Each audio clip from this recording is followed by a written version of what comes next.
जय श्री राम। हर हर महादेव। राधे राधे। नमस्कार आप सभी को। वीडियो शुरू करने से पहले जल्दी से सब्सक्राइब कर ले ताकि हमारी आने वाली वीडियो आप तक पहुंच सके। कठिन कुछ भी नहीं है इस दुनिया में, बस मेहनत और कुछ उपाय करने की जरूरत है आपको। जीवन खुशहाल हो जाएगा, धन की कमी नहीं होगी। हमारे गुरुजी के कुछ उपाय आपके जीवन में बदलाव ला देंगे।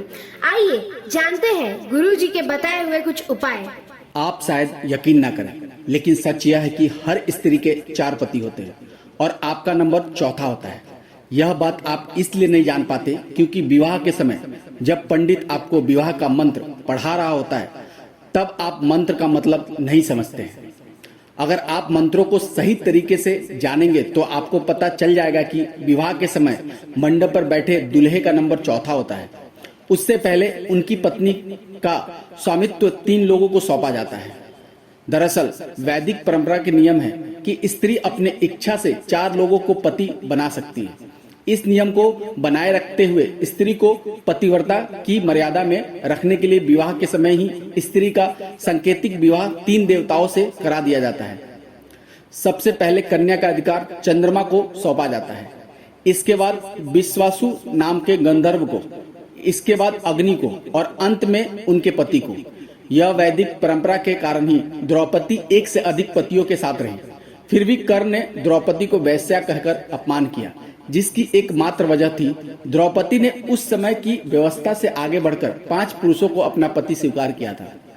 अगर द्रौपदी 4 पुरुषों की पत्नी होती तो उस समय के नियम के अनुसार वह न्याय संगत और सामाजिक रूप से स्वीकृत होती और कर्ण उसे वैश्या नहीं कह सकता। स्त्री के 4 पति हो सकते हैं।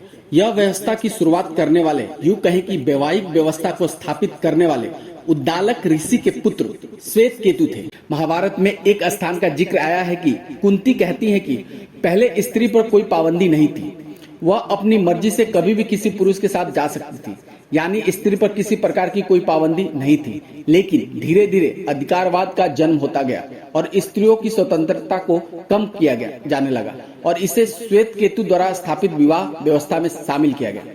श्वेत केतु ने स्त्रियों को स्वतंत्र को कम करने का काम इसलिए किया क्योंकि एक बार उन्होंने अपनी माता को किसी दूसरे पुरुष के साथ आलिंगन करते हुए देख लिया। उस समय उनके मन में यह सवाल आया कि वह अपने पिता के पुत्र भी हो सकते हैं कि नहीं।